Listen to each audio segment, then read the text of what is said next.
Hello there, my name is Harmon Collette, and today we're going to be talking about the second set of slideshows from our collection, and it'll be over what is fear and what is reward. With this set of slideshows, a lot of the material and a lot of the slides are very dense. That's specifically designed as a way that pretty much everything is covered in the slideshow itself, and you as the teacher in preparation watching this video, which I hope you watch all the way through, and preparing your lesson, you can shorten it and condense it how you need to best fit your class. But we wanted to include everything as a whole so that going into it, you have all the information you need and you can make the best decision on what's best for your class. So first, kind of like with the first unit, we're going to start with an activity. Now, instead of turning the light on like we did in the first unit, we're going to talk about starting our car. Students don't really need to be concerned with the exact electrical components. So, like, yes, the key goes to the ignition goes to the starter, and this or through the alternator battery to the starter and all that. But that's not really the point. Just another way to think about how electrical circuits work. And they have background knowledge and they can go as thorough. That's good. But just kind of a reminder of how we can apply like how the light switch works in the first unit. All right, going to that first set of slides. Again, a lot of information here. This can be trimmed down as you see, as you need a lot of this stuff in whatever the way is best for you. Everything that's highlighted right here in the middle, that's that big stuff we really want you to take away. We really want to provide the classes this innate fear versus learned fear, this concept that some things in human beings we're just afraid of, and it is what it is, versus some things that we learn to fear, like not touching a hot stove. The best thing that I found is asking the class what are some innate versus learned fears, seeing what they come up with, really to think about examples, and they're going to come up with some very important examples very soon here. Next, we have Pavlov's conditioning.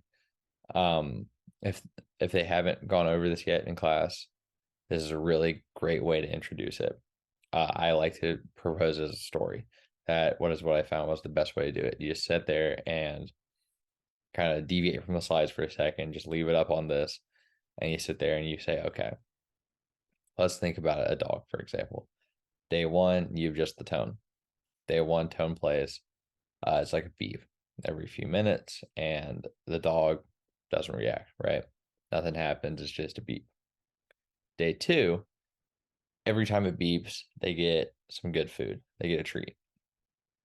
Well, every time they hear the beep and they get the treat, the dog starts salivating, dog's happy. And then day three comes around where they go back to how it was in day one. They play just that tone every few minutes or so. No treat. But the dogs still salivate. The dog's mouth still water how they did on day two. And then the question is why? The question is why on day one, the tone that did nothing, the beep that did nothing, on day three, their mouth is watering now. And it's this concept of that learned fear, that learned pleasure, that's what we're trying to really get into. And then the next step of it is, well, the same experiment was wrong with mice. On day one, the mice had the tone, just the tone, similar to the dog. Day two, the mice had tone and shock. So as the tone would play, they were shocked, and it was a minor shock, didn't cause any damage to them. It was just something they felt in their feet. And then day three, it was just the tone again. So exactly the same way the dogs had day one tone, day two tone and experience, and then day three just the tone. But the mice this time on day three still felt that fear. So I would always propose to the class, well, why is it on day one the same tone does nothing to both the mouse and the dog, but on day three, the dog, when hearing that tone, salivates, and the mouse shows fear? How does that happen? And you want to get to this concept of stimulating the neurons and this concept of fear. If you don't want to do a story, if you know that's not what's best for your class, this video at the bottom is also very useful. It's a very good video. This is just talking about the rats. So kind of that story I said. And again, going back to whatever's best for you. I always it's always best to just tell the story that contains all this information. If you just want to read it off, or if you want to show a video, that's always whatever's best for you, whatever's best for your class. But these are all these different options we're providing for you. And then again, this is that big question: why would the rats behave differently, right? Why would the rats behave differently from day 1 to day 3 when the same thing happens? And then why would the dogs behave differently from day 1 to day 3? And more importantly, why would the dogs and the mice be different? So it's just all these things. And we really want these students to start thinking like engineers, thinking critically, thinking what is happening in the circuitry of the brain to cause the dogs and the mice to be this way. This slide is a little bit of review from the first lesson. We're talking about synapses. Big takeaways here. This notation on the left. You can see axons from the tone, synapse, amygdala neuron. We're going to see this notation later, these images later. So it's good to get the students acclimated with this and understanding what we mean when we do these different symbols. That's really the big takeaway from this slide. And then we'll see how very quickly that repeating image that we see on this first slide of the synapse and the neuron, that plays in to much larger relays. So how we just drew the pathways on the last unit using just lines, it's very important now that we understand the notation of the synapses and the neurons and the pathway that they follow for one another. Because again, this will play a big important role when we do these collabs and we see these images and we want to make them make sense. And then lastly, we're just recapping what fear conditioning is. By this point, I was very confident the students knew exactly what we were talking about. We were able to breeze through this recap, especially with the story and then the video, and it was very well covered. This slide is just a big review, kind of putting it all together. This is the full pathway that the mice has when hearing a tone and feeling a shock. You can see that green side is that auditory, that tone side. The blue side is the shock side of the brain, how it all meets up at the amygdala. We talked about the amygdala in the first unit, talking about how it's the fear center of the brain. That, remember I said that was that example that is best to provide because it will come up later. Now it's later. That's where it's coming up. And we did that practice of drawing the circuitry. We really see it coming together. So the tone starts in the ear, goes to the auditory thalamus, auditory cortex, through the cochlear nerve, and it goes in. The amygdala, then you have that shock side, goes the somatosensory thalamus, the somatosensory cortex, and that goes to the amygdala. So it meets up in that middle place, that amygdala. The amygdala makes that decision that, hey, I have fear, right? I have that fear, and then it goes to this other circuitry that is optional to cover.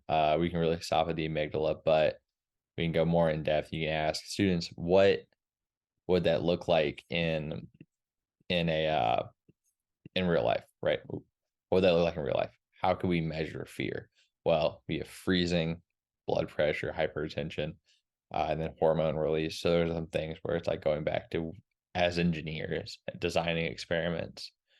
So going back to that first ever conversation about inputs and outputs and electrical circuitry, we can go back and tie it back in and say, hey, the freezing, the blood pressure, and then hormone changes if we do blood samples. These are those outputs that we're talking about.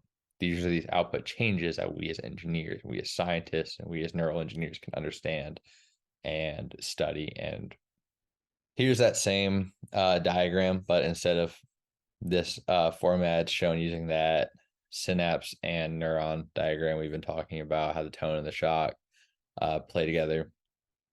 One thing you can ask students if you want to really reinforce that Hertz concept, these different lines, the tone, these 6 lines under the tone, and then the lava lines under the shock, you can have students measure it and say, hey, if this is a second that we're looking on this graph and these are spikes, these lines insinuate action potential spikes, what would the Hertz be? What would the firing rate be? And that will come and play later when we come to our collabs, but little things like that just to reinforce the concept of Hertz. That's a big thing you take away from the slide.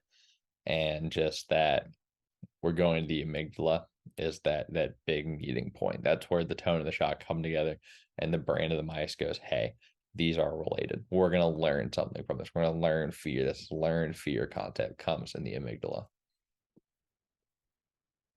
Going back to the biology of it, the anatomy of it, That's where the amygdala is in the brain. It's very good to understand that these circuits can meet up anywhere in the brain, but specifically when it comes to fear, the amygdala circuitry is right there, and it's about the size of an almond, kind of like straight back from where the eyeballs are, and then where the temple is on the side, so you can show it to the class. Here's a very good video. If your students like watching videos more, here's a great video that covers a bunch of the concepts that we've covered before. All right, now we're on to the activities. This one is pretty much just to recap everything we've done, right? So sketching a human face, where the amygdala is, that's just copying this concept pretty much. And then sketching the tone of the neural pathway. For the tone neural pathway, that's this site here. They can either do this top path or the left path with a little bit more art to it than just the squares. You actually have to draw the ear and preferably the thalamus and where the amygdala is, going off what they said there. Preferably if you can do this all in the same picture of a face, that'd be the best. But again, the goal is to just recap this concept of where that information flows. And then lastly, the shock pathway, same concept. Again, going back to those same graphs, that's exactly what you're looking for. Next, activity 2, we've talked about electrical circuitry, very straightforward. We've covered this. Reward circuit, that's a different conversation. That'll be its own set of instructional videos. But yes, this is a completely separate activity. And then we finally move on to collabs. This will have its own video. So yeah, watch that video so you can understand as an instructor your side of the equation, and then the students can do it. This is very, very, very straightforward collab, super quick and easy. Should be very good at explaining Hertz. It's very Hertz understanding dependent, so that should be very honed in before this.